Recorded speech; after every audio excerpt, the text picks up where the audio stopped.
Hey guys, welcome to the Prophecy Roundtable. I think you know me. I'm Doug Hamp. That right there is John Haller.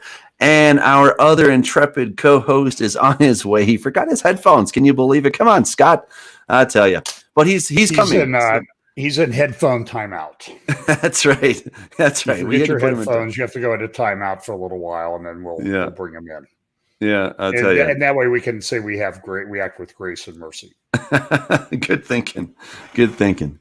Well, you know, John, before the show got started, we were just chatting a little bit about how the world is just crazy. I mean, there's so many things that are happening. Obviously, you a show. There he is every week.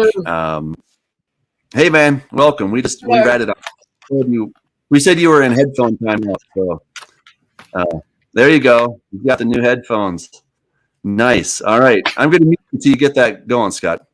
All right. So yeah, John, like we were just saying how there's so much happening, you know, I mean, it's like, I don't think the world's going to end tomorrow, but it's getting pretty crazy out there. There's a lot of weird stuff that's happening.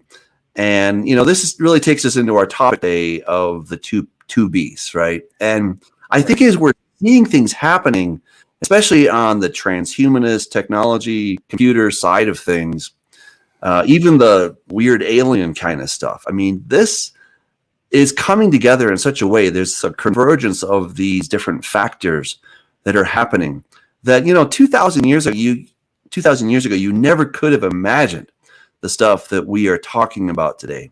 And yet it's happening. And I would just like to say, you know, we want to be very careful that we're not just reading the newspaper and say, well, this is what it says in the Bible, so therefore, right? We got to be careful not to do kind of newspaper, eschatology. On the other hand, when we look at eschatology and then we look at this, people are like, wow, this is pretty crazy stuff, you know? And so as we get into Revelation 13, that's just something to think about. But well, because of what I do, I get sort of the newspaper exegesis, shot across my bow every now and then. And so how I deal with it is I choose to ignore it. But the one thing that I always say is that at some point, the end times will be upon us. And the prophecies that were written will unfold in a real world that exists at that time. And it'll have the geopolitics and culture and all the different things that are described in the various prophetic passages. And it's the same way when Jesus came the first time. Those prophecies unfolded in a real world with real people. So I don't have a problem with paying attention to what's going on. And I think it's okay to sit there and look at things and speculate. But I think, Doug, we've talked about this in the past. At some point, let's assume that we get into this last period of time. How is the church going to handle?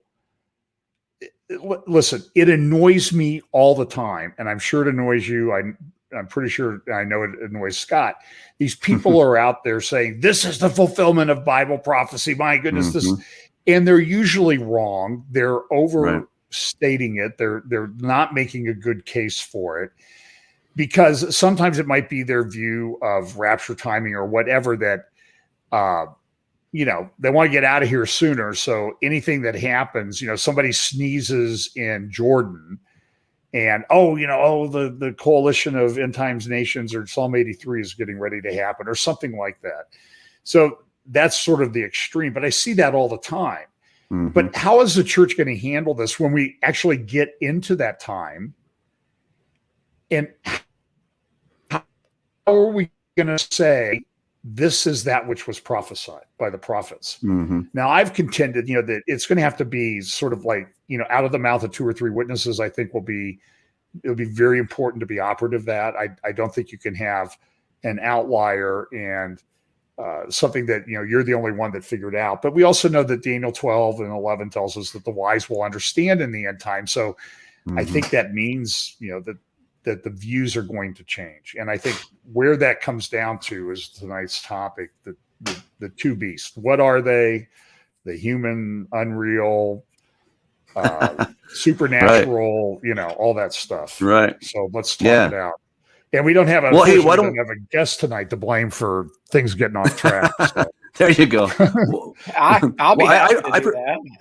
Okay. Well, I propose that we read the text. I always love starting with the text because that is the authority, and then we can gab from there. Okay. So let's start here with what it actually says in the text. All right. So then I stood on the sand of the sea, and I saw a beast rising up out of the sea, having 7 heads and 10 horns, and on his horns 10 crowns, and on his heads a blasphemous name. Now the beast which I saw was like a leopard. His feet were like the feet of a bear, and his mouth like the mouth of a lion. The dragon gave him his power, his throne, and great authority. And I saw one of his heads as if it had been mortally wounded, and his head, deadly wound, was healed. And all the world marveled and followed the beast. So they worshipped the dragon, who gave authority to the beast, and they worshipped the beast, saying, who was like the beast, who was able to make war with him. And he was given a mouth speaking great things and blasphemies, and he was given authority to continue for 40 months. Then he opened his mouth in blasphemy against God, to blaspheme his name, his tabernacle, and those who dwell in heaven. It was granted to him to make war with the saints and overcome them, and authority was given to him over every tribe, tongue, and nation. All who dwell on the earth will worship him, whose names have not been written in the book of the life of the Lamb, slain from the foundation of the world. If anyone has an ear, let him hear. He who leads into captivity shall go into captivity. He who kills with the sword must be killed with the sword. Here is a patience and the faith of the saints. Then I saw another beast coming up out of the earth, and he had 2 horns like a lamb, and spoke like a dragon. And he exercises all the authority of the first beast in his presence, and causes the earth and those who dwell on to worship the first beast, whose deadly wound was healed. He performs great signs, so that he even makes fire come down from heaven on the earth in the sight of men. And he deceives those who dwell on the earth by those signs which he was granted to do in the sight of the beast, telling those who dwell on the earth to make an image to the beast who was wounded by the sword and lived. He was granted power to give breath to the image of the beast, that the image of the beast should both speak and cause as many as would not worship the image of the beast to be killed. He causes all, both small and great, rich and poor, free and slave, to receive a mark on their right hand or on their foreheads, and that no one may buy or sell except he who has the mark or the name of the beast or the number of his name. Here is wisdom. Let him who has understanding calculate the number of the beast, for it is the number of a man. His number is 666. All right. So, man, there's great stuff in there. So many things are jumping out. Again, the question, are they human? Are these just kind of regular dudes? Are these just something that are metaphors? Or what are these, right? Who are these guys? And I think these are kind of big questions.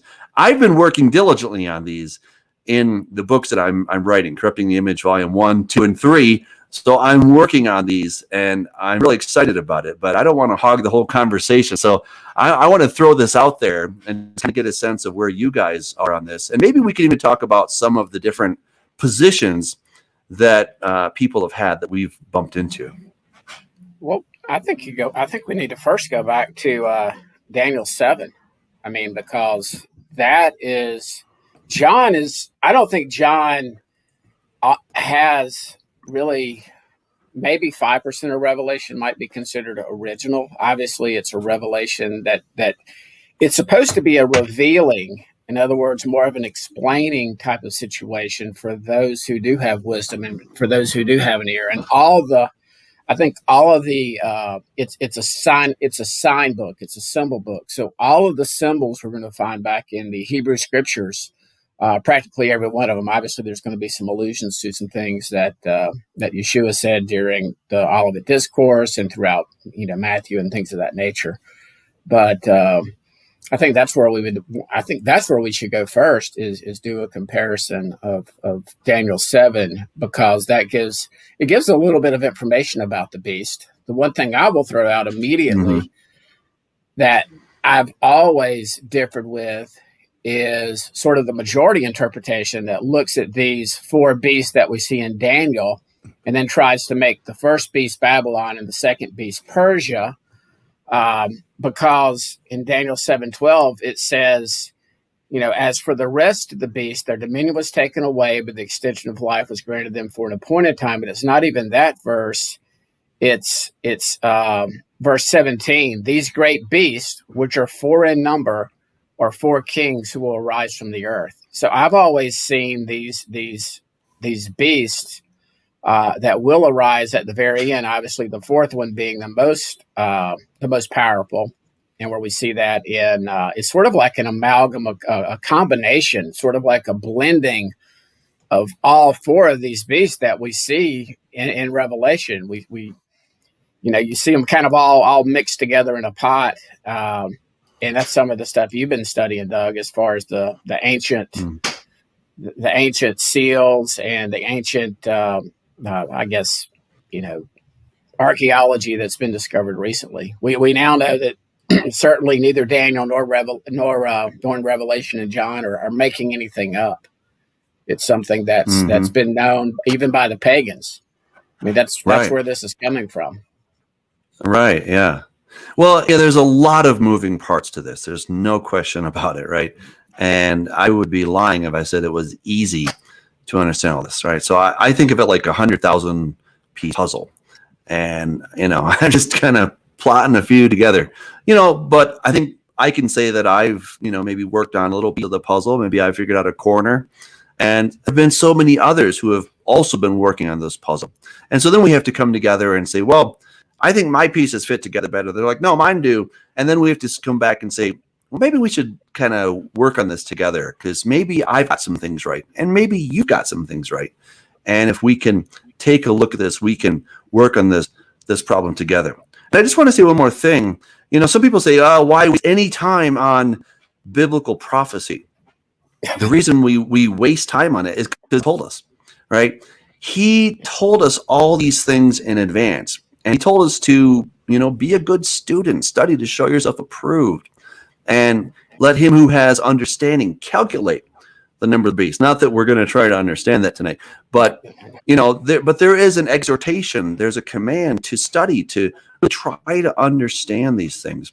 So that's really what we're trying to do. We're doing our best to understand them, and we may not get it all completely right. But I completely agree with you, Scott, that we have to go back to the very beginning. I think there's a temptation sometimes to go to New York City or Las Vegas, or go back to Rome and say, well, this is the woman that rides the beast.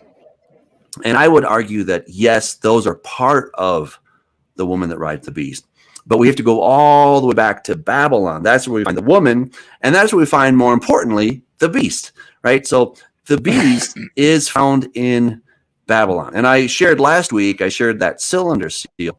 That is the beast that we're talking about. That's where you find motifs of the dragon.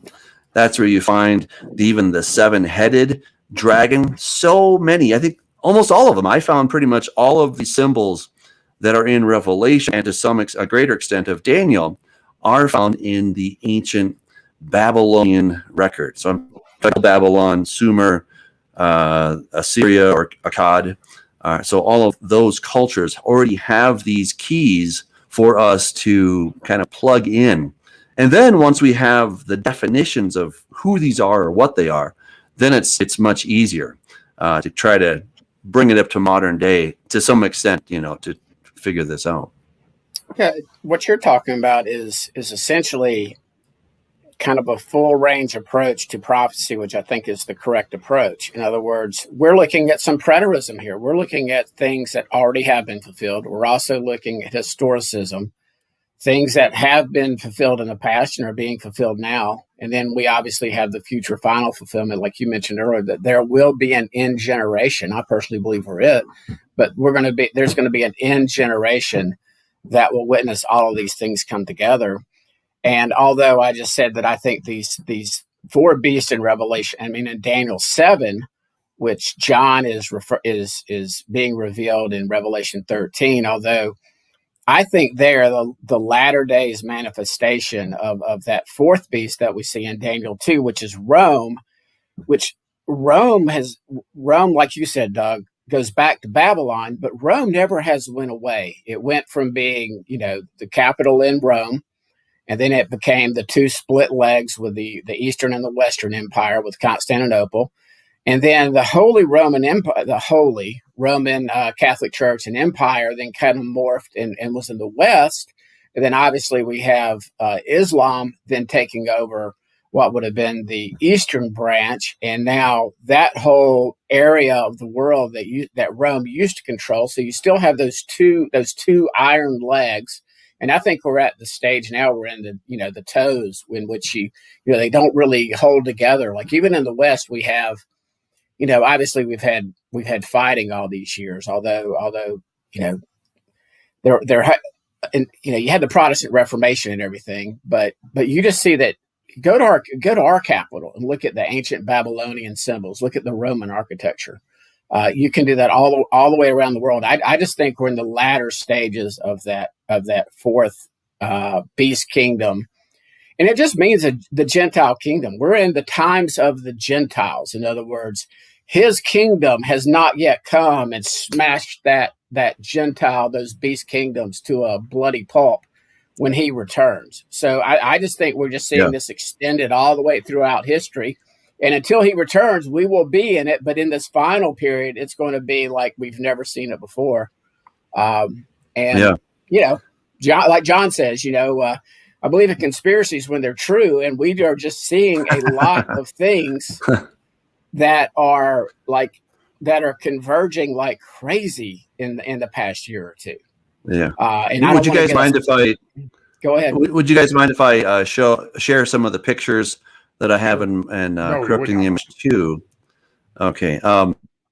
So just looking at these different creatures. So this one here, this is called the Ushungalu. That's in Sumerian, or Ushungal in Akkadian, and it means the great dragon. Okay. So I'm gonna just make this a little bigger. See that a little better, but this figure 7, the Ushungalu or the Anzu bird, that was the same bird, the same creature, let's put it that way, that the woman was riding in the cylinder seal that I shared last week. All right, this is just a much more detailed approach of it, and as time goes on, you see different variations on this theme. But notice here, this is a lion, right? It has very much a lion-esque body. It almost has kind of human kind of like hands in some sort. Back here in some versions, you see that it has eagle's talons, right? Again, it's a feathered lion of some sort, right? So that's just one. Then the other one called the Mushushu, right? So this here is the Mushushu. Actually, I missed one. There we go. And this one here, this is, I hope you guys can see that decently. This is Ninurta killing the 7-headed serpent. Okay, so Ninurta is Nimrod. And you can see here that this is a dragon with 7 heads. One of them has been mortally wounded, right? So, again, we have to go back and look at this evidence. We cannot ignore it. If we ignore it, then, well, it's too bad for us. But look, we see it very plainly. It's drawn for us. Here's another dragon, right? This is the Mushushu on the Ishtar gate. That's a variation on that bird they're talking about. Here it is, that same standing up, right? So it's, again, that winged lion that's now standing up. And then we even set here, this is again, and now he has wings. So he morphed into the Mushushu, or the dragon. Again, sometimes it has 7 heads. Sometimes as the iconography goes on in time, then it morphs a bit. So here we can see him. He is the dragon. He is the beast that we saw, and he's also merged with Enlil, his father. So Enlil and Ninurta they're distinct, and yet they're one and the same as we look in the iconography, right? So it's amazing that we see in Daniel. Yeah, please do, Doug. What did the 7 heads represent in that imagery? Is there a way to determine that? I could not tell what they represented. Like, why is there a dragon with 7 heads? I don't know why there's a dragon with 7 heads. I just know there is. Okay, and I know that to some extent. Well, exactly. And to some extent, that creature represented chaos. All right. So Ninurta overcomes the chaos, and then somewhat ironically, he becomes associated with that very creature, so that creature becomes a symbol for him, right? And it's a little bit hard to keep track of, well, who am I looking at? I mean, I dealt with that in the book, and I'm sympathetic to it because I had to deal with it as well. But we see the symbols that we see in Revelation are the symbols that we see in ancient Mesopotamia. That's my point. And ancient Mesopotamia is Shinar, okay? Shinar, which is where Nimrod started. That's where he established his whole thing, is in the land of Shinar. It means, in Hebrew, Shnei Nerot, which is the two rivers, right? So Sumer, Sumer in English, that is Shinar. So they're one and the same. So they all mean between the two rivers, or the two rivers. So that's the area that we're talking about. And we have to go back and look at the evidence from there and then come forward to the book of Revelation and say, okay, we're looking at symbols that have existed for millennia. And now God, through John, is giving an interpretation of what those mean and what's going to happen, how those are going to be key players. Because you know what? They've always been the key players. They've simply morphed. They've changed their names. They've changed their shape a little bit here and there, but they have remained the same. The players have not changed. I think that is what is really significant here. The players have not changed. Yeah, it all. I mean, again, I like to say all evil roads lead back to Babylon. Where is Pergamon in relation to the two rivers? Is it between the two rivers? No. Pergamon is in. No, it's in Turkey, southeastern Turkey. Okay.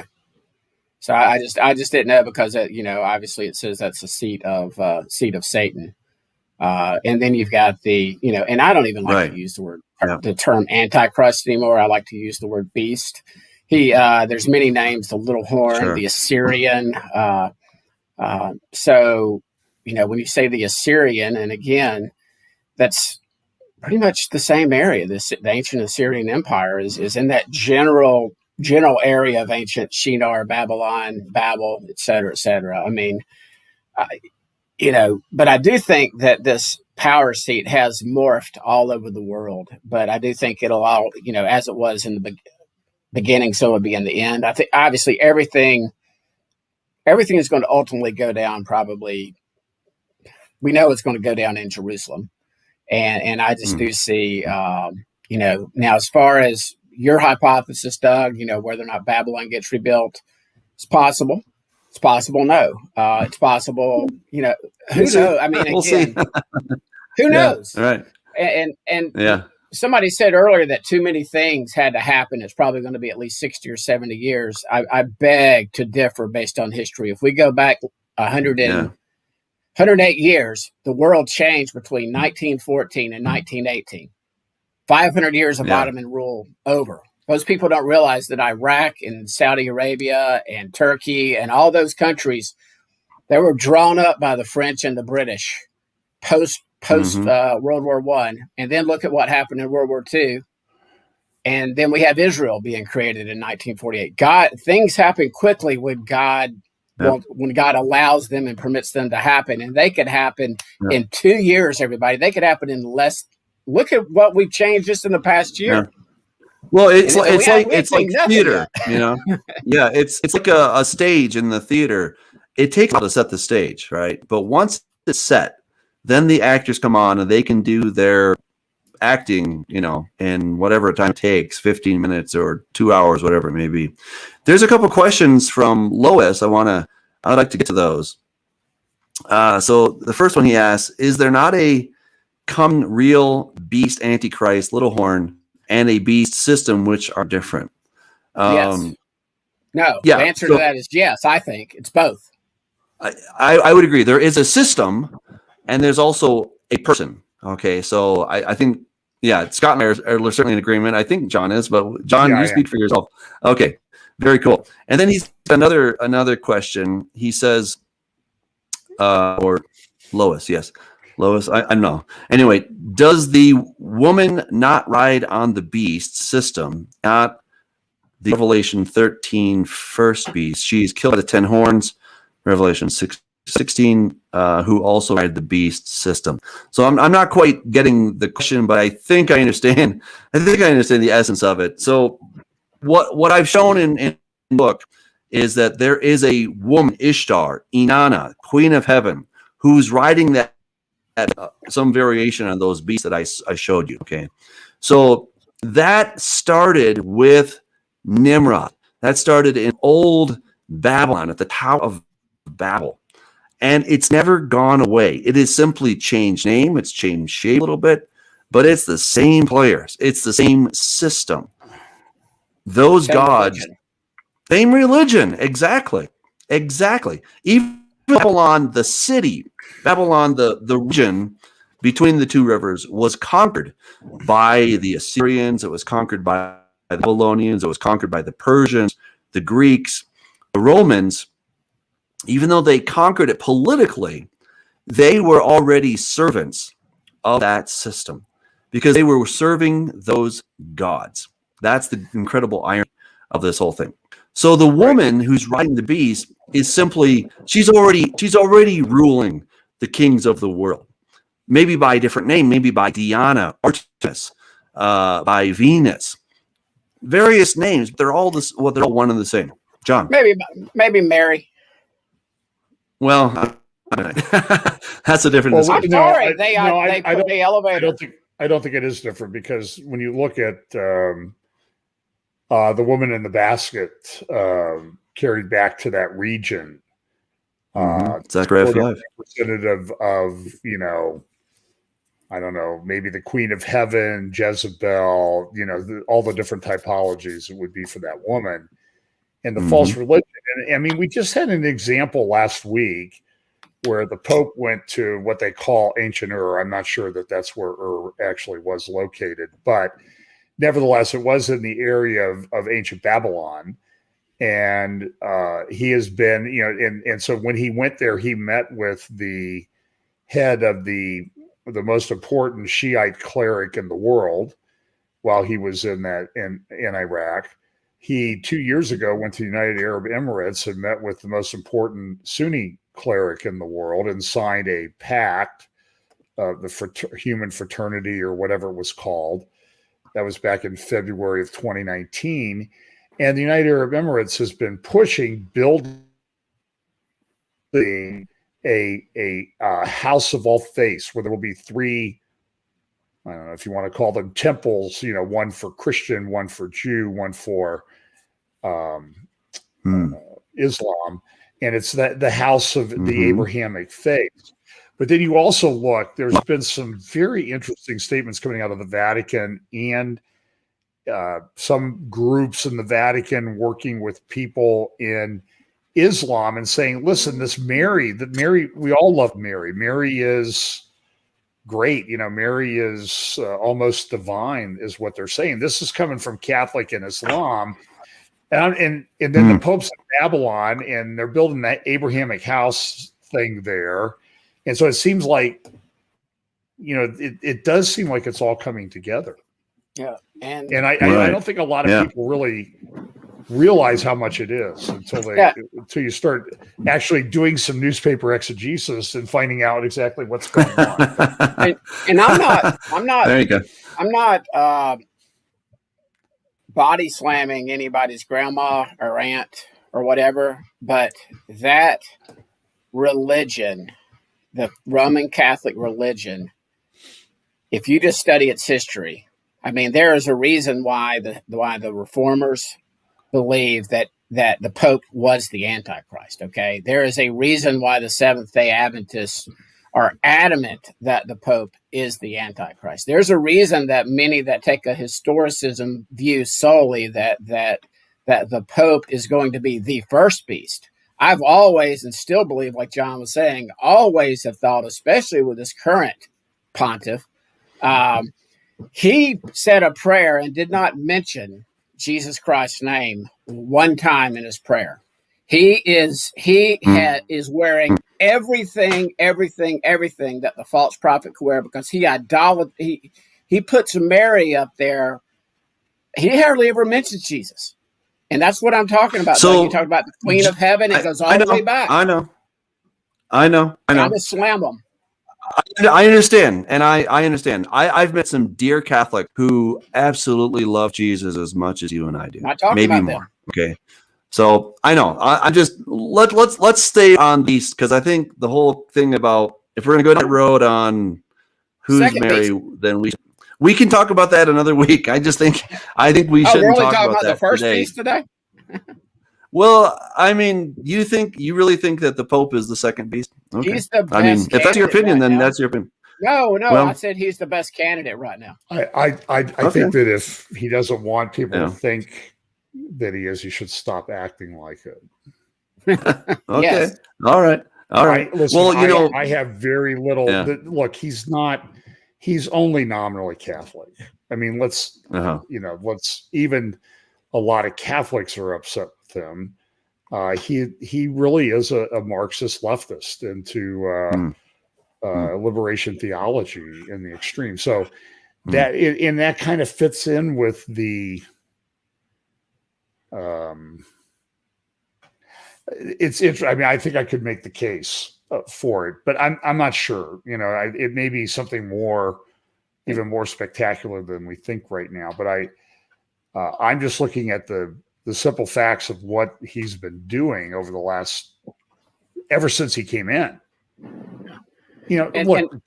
Well, I shouldn't say it, because you go look at my thing about the Pope's visit to Israel in May of 2014. Share what you want, John. That's, No, I mean, listen, the guy goes and he prays in front of a manger scene at the Church of the Nativity where Jesus is wrapped in a Palestinian khalifa.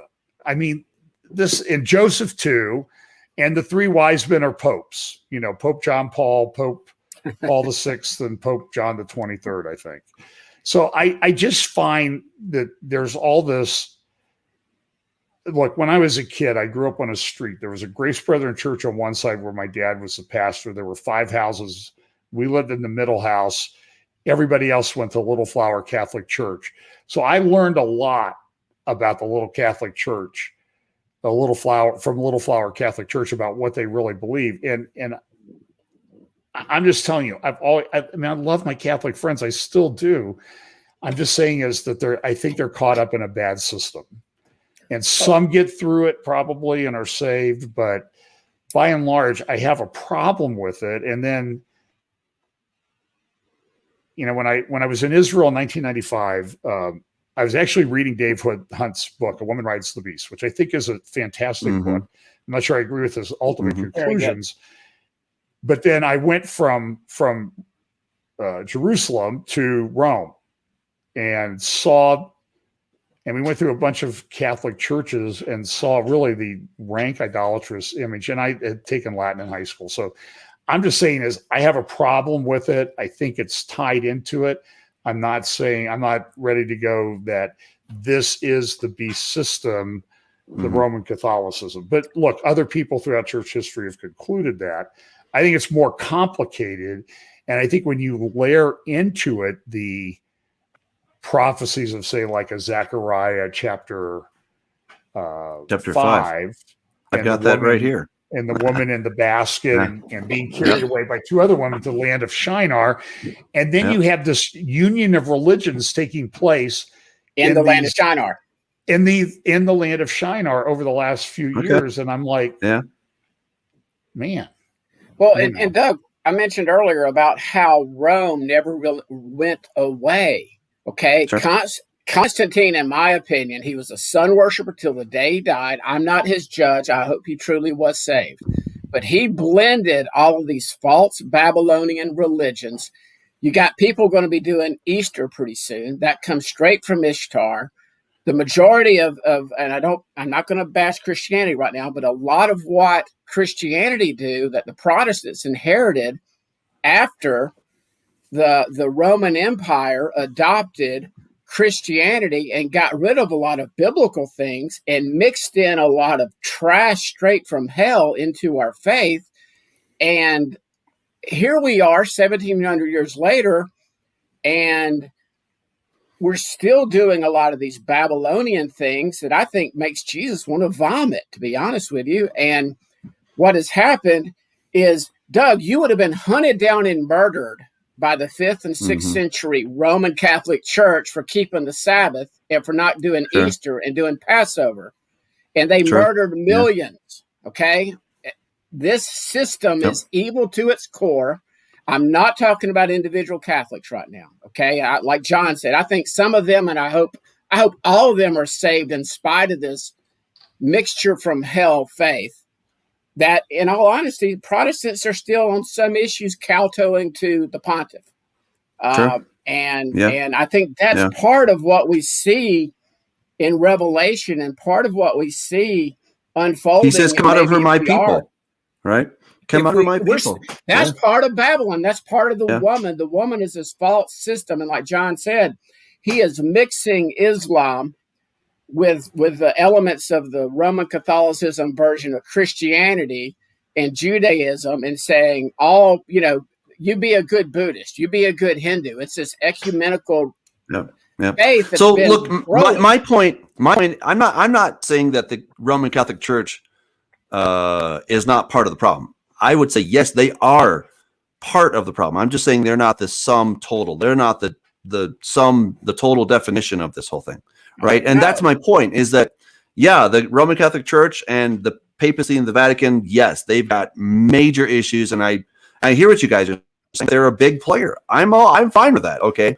I'm totally on board with that. I'm just saying they're not the only player. That's my own. Okay. And what I would keep arguing, that we have to go all the way back. And it was that system that was then exported to the world. It wasn't only the Roman Catholic Church, it was all of these things together. And the Vatican is part of that problem. Maybe a major player, as you guys are saying, sure. But they're they're the first string quarterback. Yeah. I mean, Buddhism, Islam, every other false religion has its tentacles, and all roads lead back to Babylon. But right now, carrying the football across the goal line, leading the charge, sure. And what I see, and again, Dave Hunt's book and a lot of the research I've done. Now, I'm not a full-blown historicist. Okay, I'm not saying that the Pope is going to be the false prophet. I'm just saying if things unraveled in the next year, where we are today, he's the number one candidate.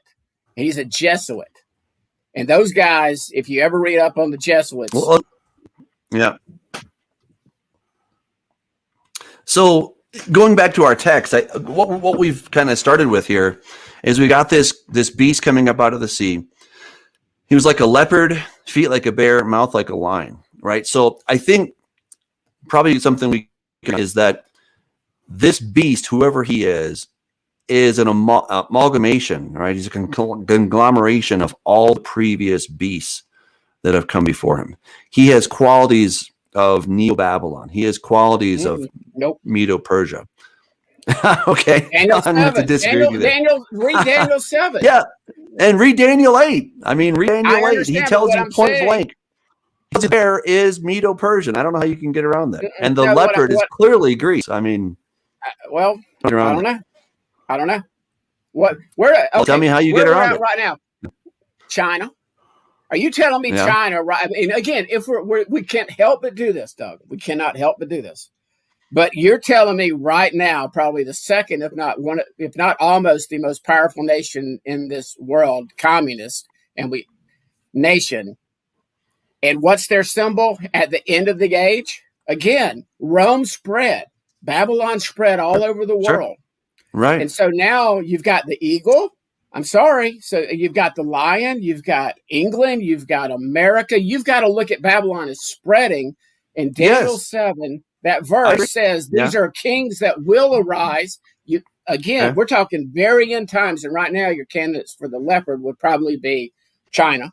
Candidate for the bear. I don't think Russia. I think that is bad exegesis to start changing the definitions. Go back to Daniel 7. We're told in Daniel chapter 8 who are 7. Go back to 7. And in 8 they tell us who they are. I mean, I'm gonna read it again. You do that. But these great beasts, which are 4 in number, are 4 kings who will arise from the earth, sir. This is during the Medo-Persian rule. Okay, so you can't, again, I know Babylon morphed into Medo-Persia. I know Medo-Persia then got conquered by Rome. I know Greece then got conquered by Rome. I'm sorry, but we are talking at the end of the age now, which arise out of the earth. In other words, they are coming. This is something that's going to happen at the end of the age. And so, again, I don't think it's bad exegesis. I think it's looking forward. Rome morphed into America and Europe and even Africa and Asia.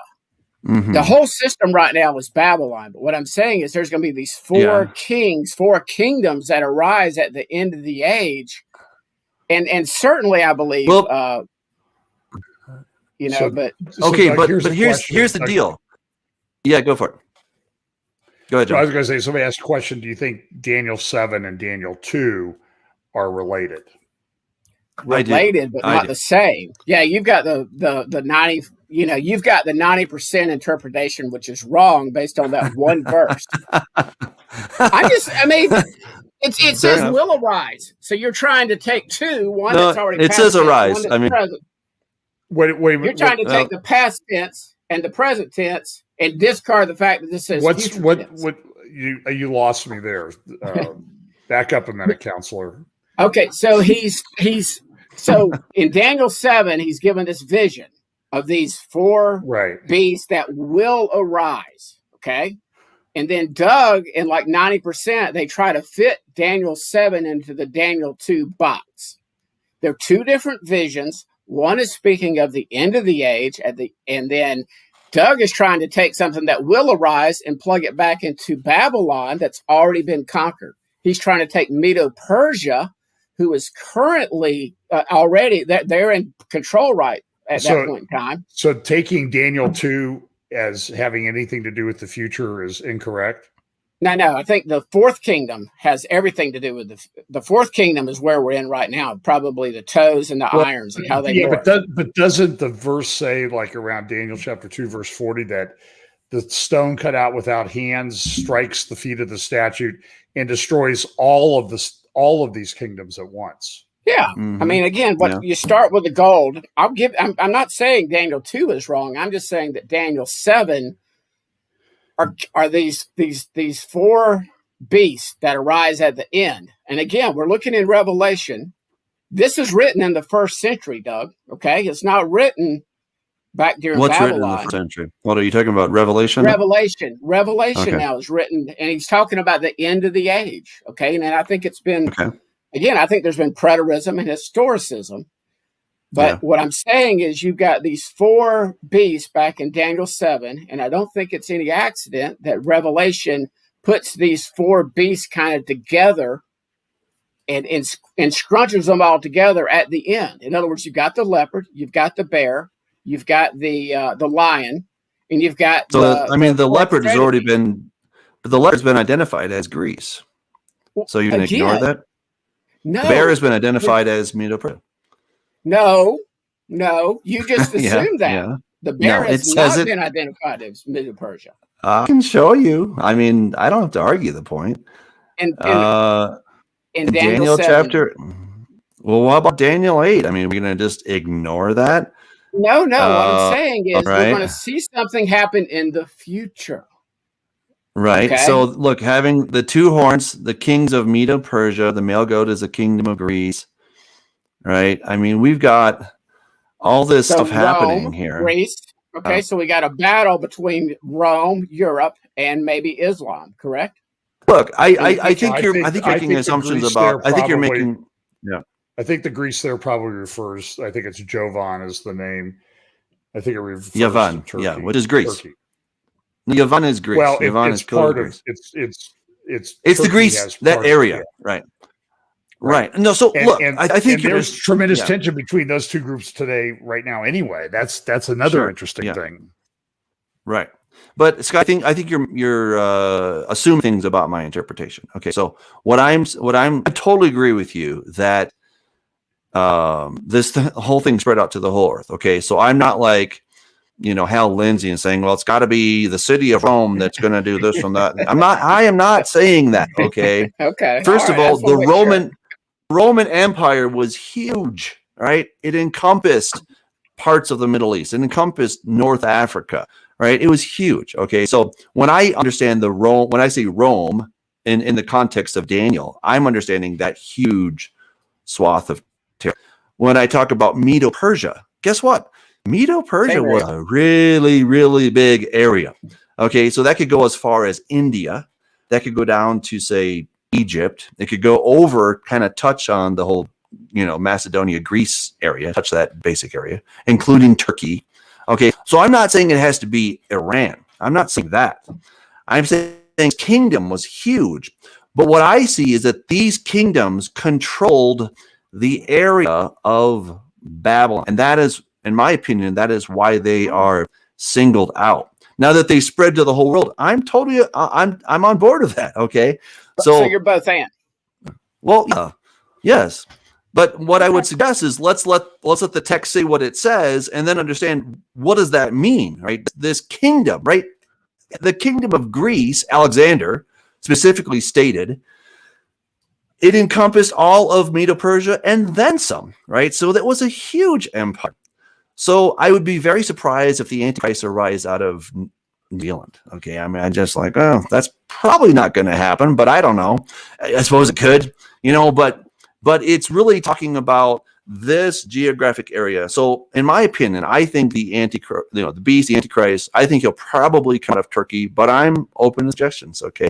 But we really need to get to our real question, because we're teasing people here. Are they human? Right? I mean, we've posed this question. We haven't gotten close to answering it. We've yacked on about, these kingdoms, but human or not. I think the little horn may start out being human, and then sort of like you said, perhaps there is some type of Nimrod type incidents where he becomes a Gibborim. I don't know how. I'm just saying that the beast is called in Revelation, not in 2 Thessalonians 2, the man of sin, the son of perdition. The only other person that's called son of perdition is Judas, when he was actually physically possessed by Satan.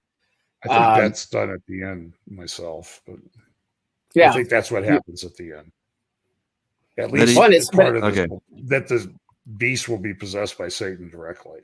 I think it's human, but it's possessed by Satan, and then there might be a whole bunch of other stuff going on too. But I'm saying I think it starts out with a human being.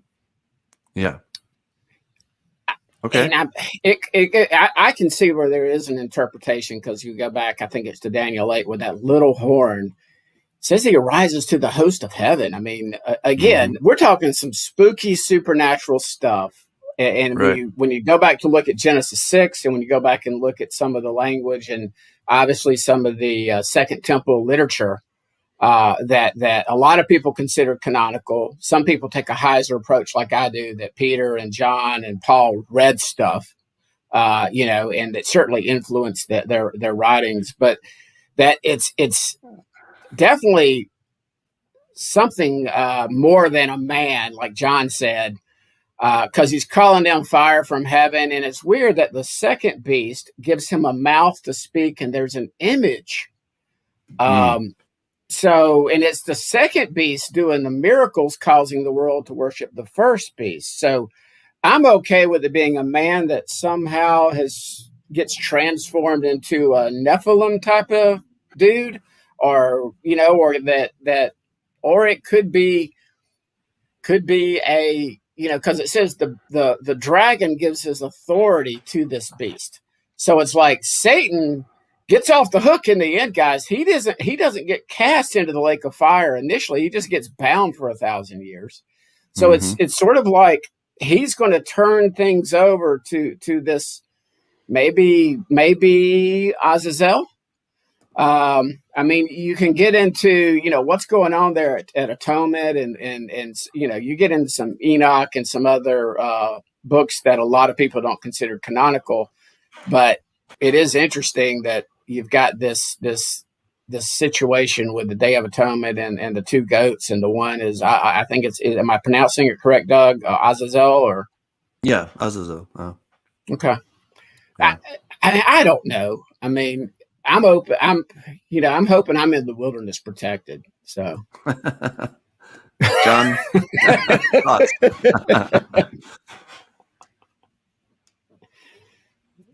Any thoughts, John?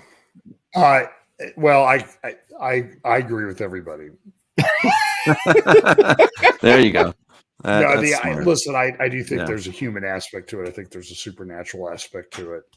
And then, of course, the second beast brings in the religious aspect. And he exercises all the authority of the first beast. So I think they're human because of the passage, Revelation 19. They're taken together and thrown alive into the lake of fire. So I see people, they want to spiritualize it and make it this, over spiritualize it, I think, a little bit. And so, but I look at Revelation 19, and it says they're thrown alive into the lake of fire together. It sort of implies that there are two individuals there. Mm-hmm. Now we can talk about all the different components that make them up. Yeah. Right. So in Revelation 17:8, the beast that you saw was and is not, and will ascend out of the bottomless pit and go to perdition. And those who dwell on the earth will marvel, whose names are not written in the book of life from the foundation of the world, when they see the beast that was and is not and yet is. Right. So, I mean, again, this is a huge jigsaw puzzle, right? Because then we're told, how to look at the seven mountains, right? So there's lots of this. Well, and again, I mean, Scott?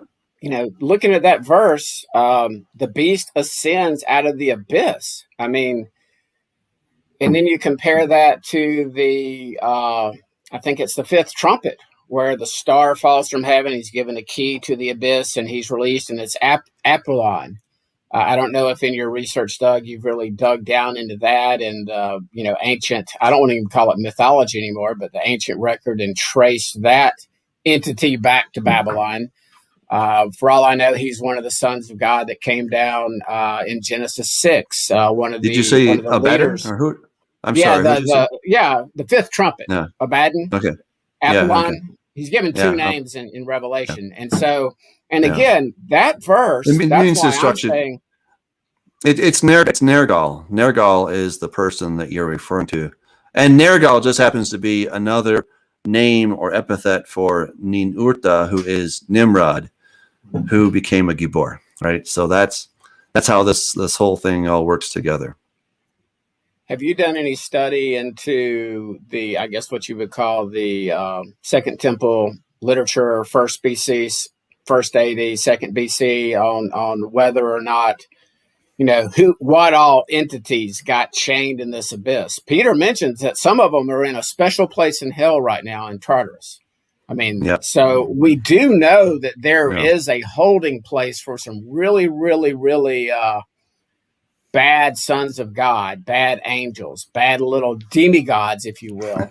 They would have been the gods that came down in Greek mythology that are being held in Tartarus. And Peter in 2 Peter is quoting from Greek mythology where these gods that came down, and had sex with women and had demigods, the Bible calls them Nephilim, and they're in chains right now. And Jude mentions they left their abode. And so they're in a special place in Hades, in the abyss.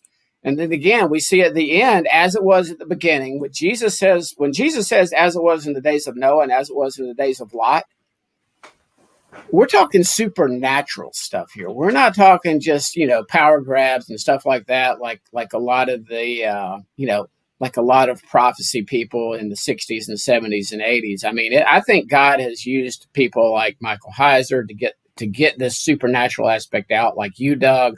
Even some of the more sensationalists out there, like Tom Horn and some of the others that, are too far out there for me. But they've done a lot of research into this, and there is tons of truth into this ancient mythology in which the Bible really does compare to a lot of these ancient Greek, Persian, Babylonian myths that now believers in the Bible, like Heiser says, don't be scared of your Bible. I mean, we believe that in these, we believe in the supernatural. I mean, Paul in Ephesians says we don't battle against humans, everybody. We battle against the powers that be, the dominions. Satan is the god of this, the little g god of this world. He's the prince of the power of the air. He is not in chains. So they're still running around under God's authority, ruling this place. So, well, yeah, and again, when we go back and look at all of the ancient literature, I mean, there's so much, but it all goes back to Babel. That's where it all takes us back to. And so, again, there's a lot of parts. So if you look at Revelation chapter 9, it talks about who's going to come out of the abyss, right? It's the beast that comes out of the abyss. Who was that in the ancient world? That was Pabilsag or Nergal. I think I showed a couple of weeks ago, I showed what this creature looks like. If you look at what was called a Kuduru stone, it actually showed the centaur-like creature that had a scorpion's tail, it had a serpent head phallus. That was pretty crazy. It had, of course, this guy had a bow and arrow. Also had a second head, which was a lion's head. And this is from about 1200 BC. And it's a perfect spitting image, type thing of what is described in Revelation chapter 9. Right. So again, there's just a lot of stuff, and it took a lot of digging, to find all this stuff. But it was incredible to put a lot of the pieces together. So I'm definitely of the persuasion that the first beast and probably the second beast as well are going to start off human. They definitely start off as human, and then they are transformed. Right. And what I do and how I see this, and I've detailed this in Corrupting Image Volume 1, I'm looking at Volume 2, and I've got Volume 3 on the way. Right. So I'm showing how you have, on a historical, mythological, let's put that in quotes, kind of level, how this all goes together. Then we have it on a scientific level. So I'm looking at some of the genetics. I'm not a geneticist, but I can read. Okay. And, it's just amazing at what is coming and what is already happening in the world of genetics. And so putting this all together, I think JJ asked, is the mark of the beast not going to be a barcode? Not in my opinion. I would argue that it is going to be a genetic transformation. And what I see based on Genesis 3:15, God says, I will cause enmity between you and the woman, between your seed and her seed. And that is the key that unlocks this whole thing. That seed is DNA. DNA is seed, vice versa. All right. So Satan, according to God, has DNA. He has seed. And if he has DNA, and you understand that DNA is just a package for holding information. So he's going to share his information with the human of his choice. And that's how he made Nimrod into a Gibor. He shared his information. He became a Nephilim, a giant, whatever term you want to use, a hybrid. And that is what's going to happen in the times to come. All right. So what's amazing about all of these different things that we can look at here is that another epithet for Nimrod was Heracles or Hercules, right? So Heracles was known as the dying and rising god. What if, he hasn't done it yet, but the Bible says he's going to, right? There's going to be this individual who is not in John's day and will be in the age, at some future point. He is coming back. And I would argue that it is Nimrod, who is the rebel. That's what his name means. He's the rebel. He's also a genetic hybrid between him and Satan. And I don't know exactly how this is going to happen modern day. Maybe somebody is going to find Nimrod's DNA. Now, there have been reports, I'm pretty skeptical so far, but if they could find, this DNA, people have said they found Gilgamesh's tomb. Again, who knows? They might have found it, but whether they dug it up and actually found something is a whole different story. So I'm not going to say that they did. But again, something like that could happen where you find some ancient DNA, and then you just plug it into the system, and then somebody is transformed. Something else that I talk about in both Corrupting the Image 2 and 3 is where this guy, I forget his name, Chris, he's out of Reno, Nevada.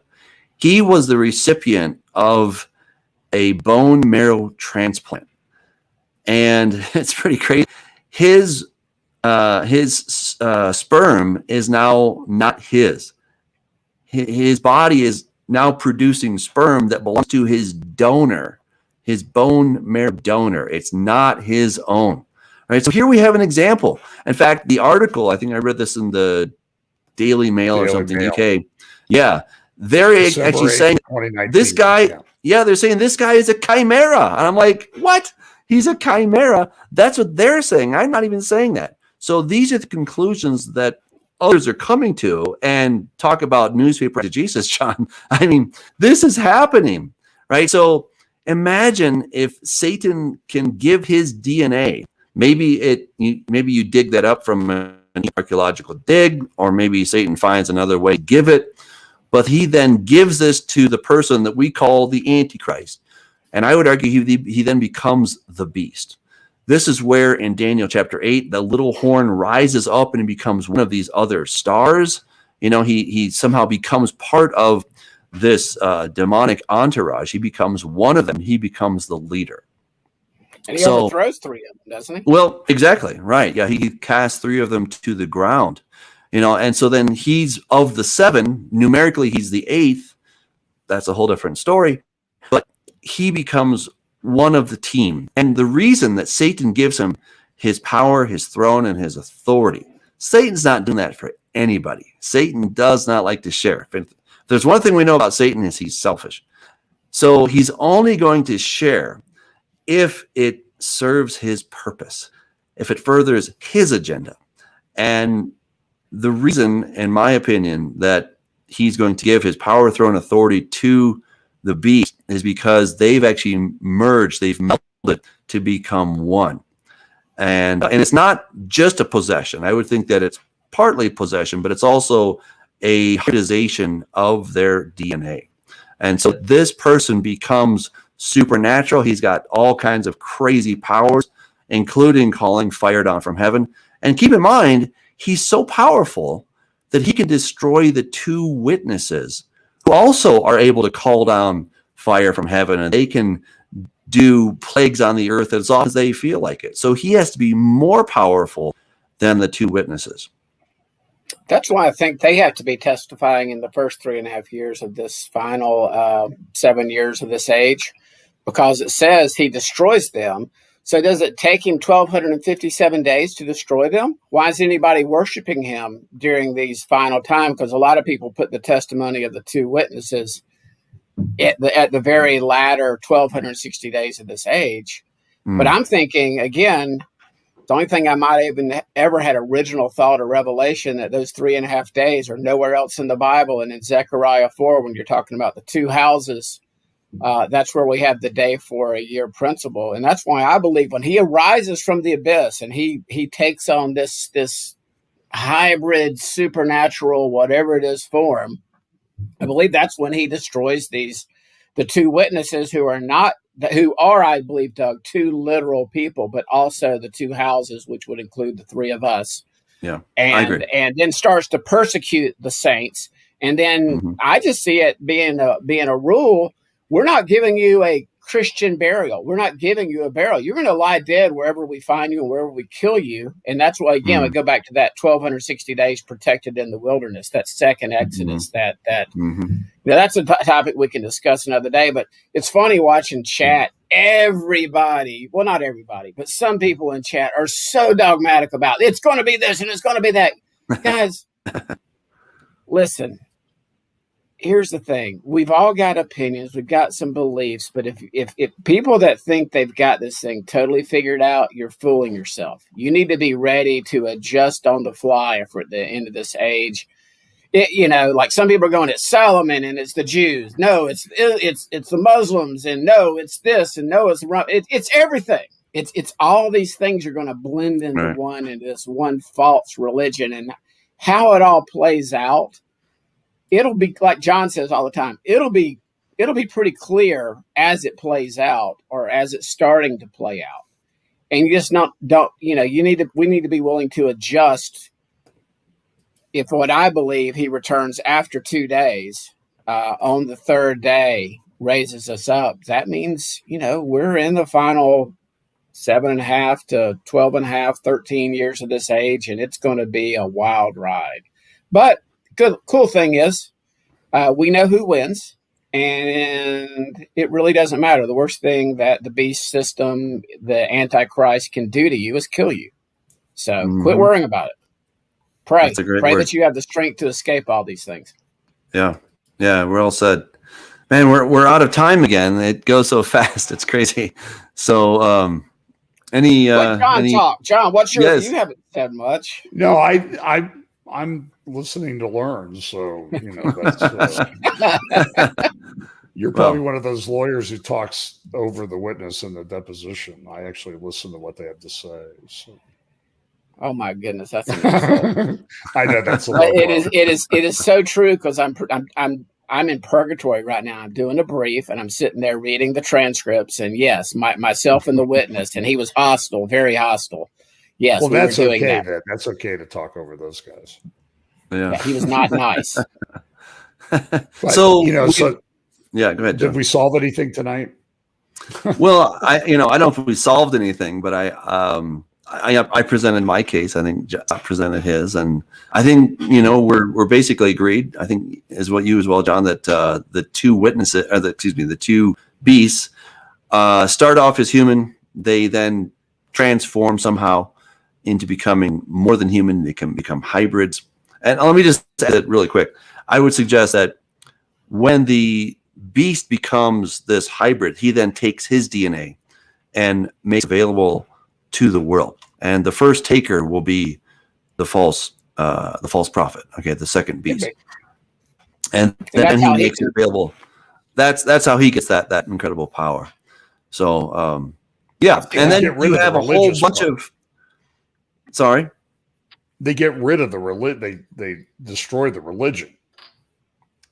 Yeah, the religion part is so hard. Do you mean like the woman that rides the beast? They get rid of her? Well, eventually. I think they do. I mean, so which shows that I've always said sort of jokingly that the second beast, false prophet, he was always a fake. He faked the religious part. Because the Antichrist keeps him around, so it's like, well, it wasn't really real what he believed or what he pushed on everybody. He was just faking it. That's my opinion. Yeah, and I think at the upper echelons of Roman Catholicism, they know who they worship. Okay, and I'm not talking about your priest or even, I'm talking about at the upper echelons. They know they're worshiping Lucifer. Okay, at these upper echelons of these mystery religions, they know who they're worshiping. They're worshiping that ancient serpent, the god of knowledge, the same lie, and the same lie that the serpent, the Nakash, the shining one, told to Eve. It's the same lie that's going to happen at the end of this age. And I believe all this stuff we've been talking about, these ancient sons of God coming down, and the transhumanism, the science part, the alien deception. I believe that all factors into the panspermia. I believe it all plays into this end time deception. That we're the sons of God. We came down and we designed you, and you can become like us. I think that factors into it. And y'all have all had this false religion all this time, and you either get on board with us and become little demigods, or we kill you. Yeah, well, in your religion, they would say, you believe you will die, but we're immortal, and we'll show you. And you can be like us. So you will never die. You'll never die, which is sort of goes back to the lie in Genesis, one of the lies of Genesis 3. Yeah. Very interesting. It seems like we always circle back. I don't know how. I mean, I don't think that the false prophet and the woman that ride the beast are the same thing. I mean, they. Okay. But it just sounds like you're blending them. It sounds like you're saying that, the woman that rides the beast is the Pope. No, I think the woman that And the rides false the prophet beast is is the a Pope. false religion, and the false prophet Okay. uses that religion. Okay. But then when they're done with it, they destroy it, I think. Yeah. Okay. Yeah, you either get on board the program and you become a immortal, a demigod, because again, you've got when whatever those things are that will rise from the abyss with the fifth trumpet, they want to die and they cannot die. And there's a reason. I mean, it's not hard to kill yourself. I mean, I could do it if I wanted to. I mean, I'm in Alabama, I carry guns. So, but it is not hard to blow your brains out. I'm not going to do it, anybody. Okay. But these people want to die and they cannot. And they're tormented for 5 months, which is interesting. 150 days. And you get in and you start looking back in the Torah and how many, the 150 days for the flood, and get into some really interesting parallels. And that's where I've been listening to Halisa some and some of her views in interpreting Revelation. And it's very interesting how a lot of these things that we see in Revelation that we really have not made that connection in as Christians, how her view and looking at things, you go, oh my goodness. And we ought to talk about the 144,000. I brought it up to you. Maybe in about 3 or 4 weeks. I've got to study that a little bit more. Yeah. But how it isn't just 12,000 multiplied by 12, but it's more of a representative of the body and those that are going to get the seal, like in Ezekiel. We should talk about that another time for sure. Somebody mentioned zombies and Hawkeye Easy One or something.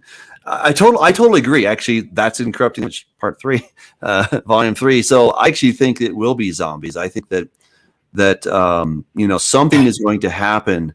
Something goes terribly wrong when they take this genetic transformation. What's crazy is we have, we're in the CRISPR revolution. This started about 2012, right? So this was Doudna and Charpentier. Okay. These two ladies discovered this already existing biological system within the cell that was a way to easily, cut and paste, to kind of use computer language here, to cut and paste DNA from an existing strand of DNA and put in some other DNA to make it a hybrid. So they came up with this incredibly easy, cheap way to do it. And since then, there's all kinds of ways that they're thinking, maybe we can do this and that, and some of them make so much sense. I'm completely on board. I want to make that clear. For example, ending sickle cell anemia. That is an excruciating disease that people suffer from, right? And so the idea is, look, we can kind of go in, we can fix things. And who would be against sickle cell anemia? I'm not, right? I'm all for it. The trouble is it becomes a slippery slope. Is that, well, if we can fix this and we can fix that, great. Well, why should we stop there, right? And this is what people have already talked about. Leon Kass talked about how, humanity itself is on the operating table, and at some point you might even say, somebody might tell you, well, you're a bad parent if you're not going to upgrade your child. You're a bad parent if you're not going to be genetically enhanced, not just fixed of whatever problems you have, but enhanced, right? That is now something wrong. And I am convinced that it will make so much sense that people will do one thing to the next thing until eventually you say, why should we just keep fixing our humanity? Why not go for it? We go for it. Let's become gods, right? We evolved this far. Let's evolve to the next level. Let's go for it. And, and we didn't start this planet. It was the actual ancient aliens that got everything started. And now we have their DNA available to us. They're our creators anyway. Let's jumpstart this whole thing and let's fast track it so that we can become gods. And when they do this, when they take the DNA of Satan, they're taking on death. They're taking on death itself. And we're even told about how they're going to make a covenant with death and Sheol. Right? And it's crazy that this is what's coming. And so when people take this on, they think that they're getting a good thing. But in reality, they're becoming but not the way they want to. And so then they will kill themselves. But by then, it's too late. They cannot go back. And you think about all the biblical ignorance, and we talked about Roman Catholicism earlier.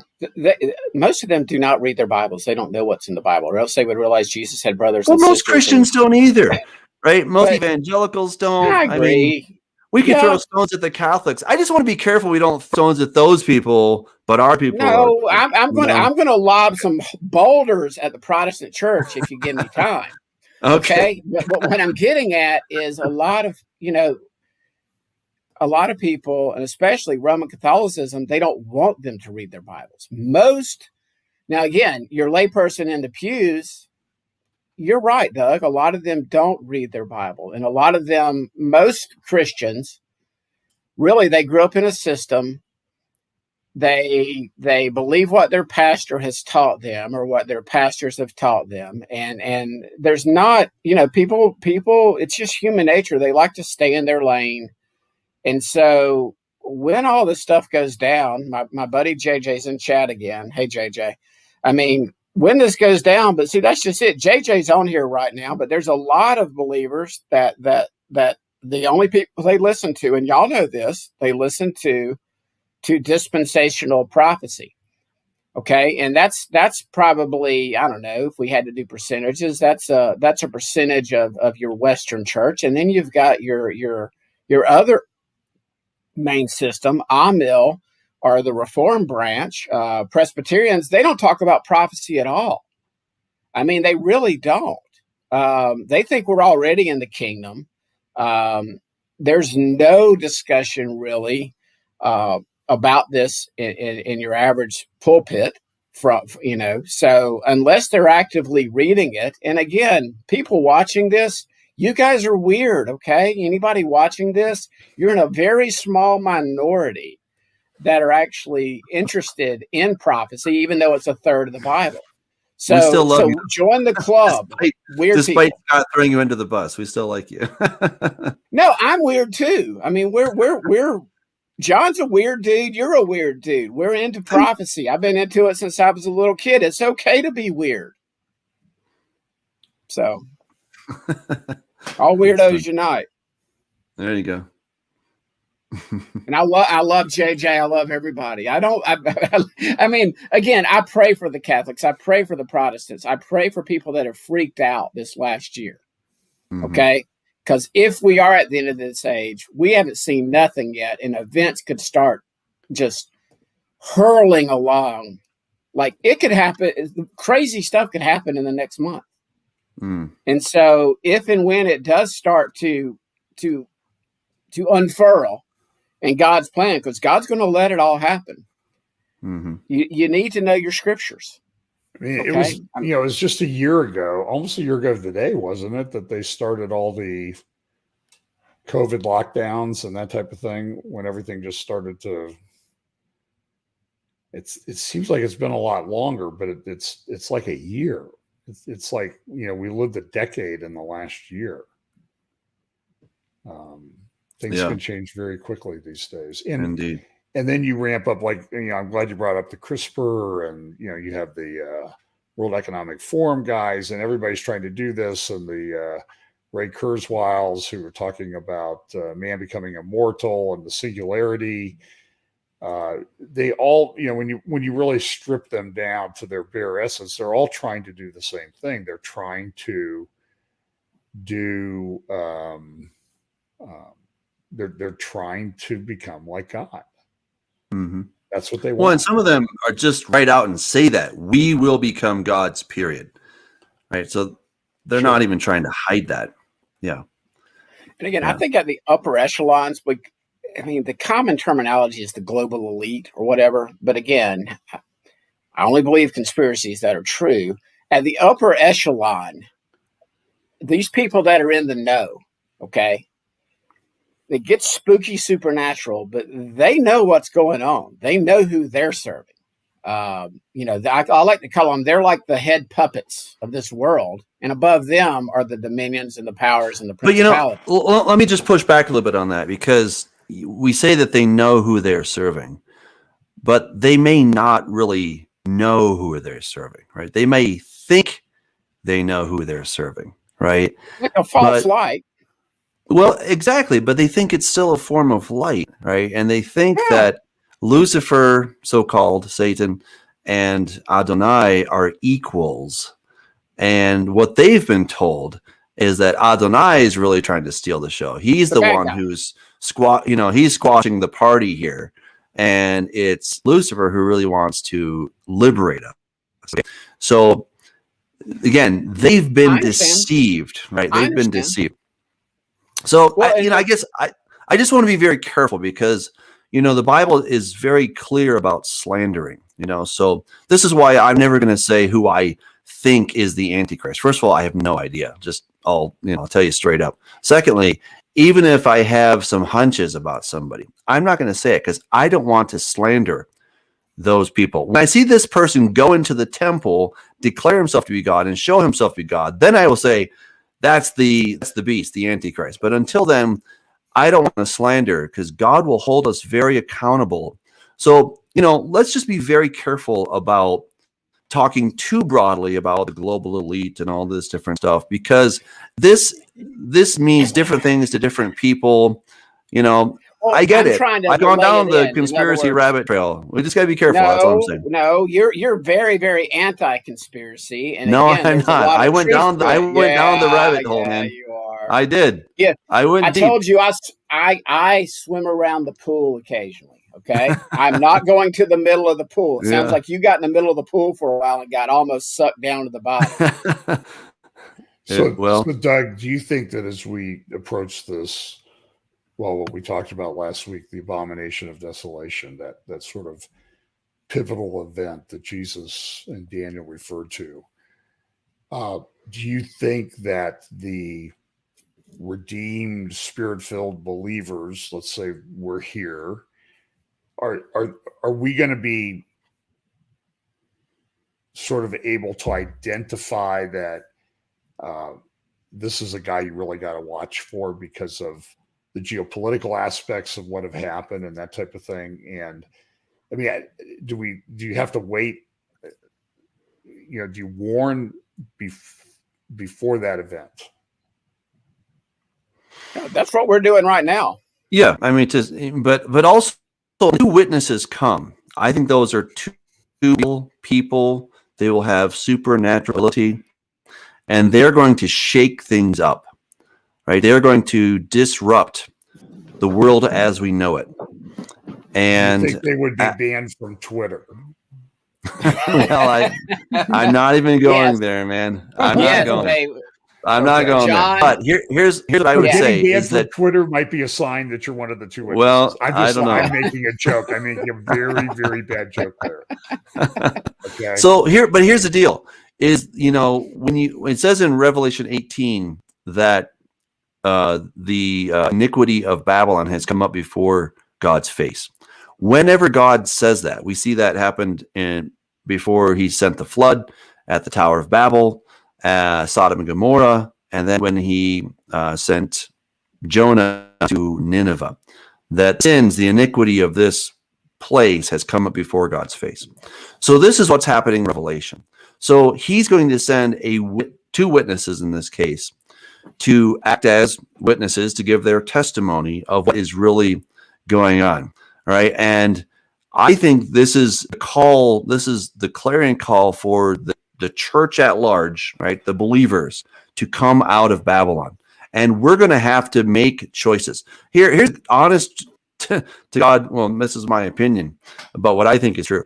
But I think American Christianity is soft. I think we're a bunch of snowflakes. I think that we are consumers. We have no idea about any kind of suffering, except maybe the coffee was too cold, or, I didn't like the band. Or I believe that pastor said that, or why in the world is he wearing skinny jeans, or why isn't he wearing skinny jeans? I mean, the things that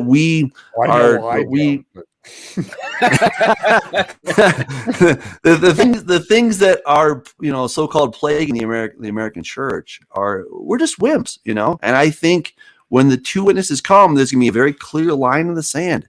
Which side do you stand on?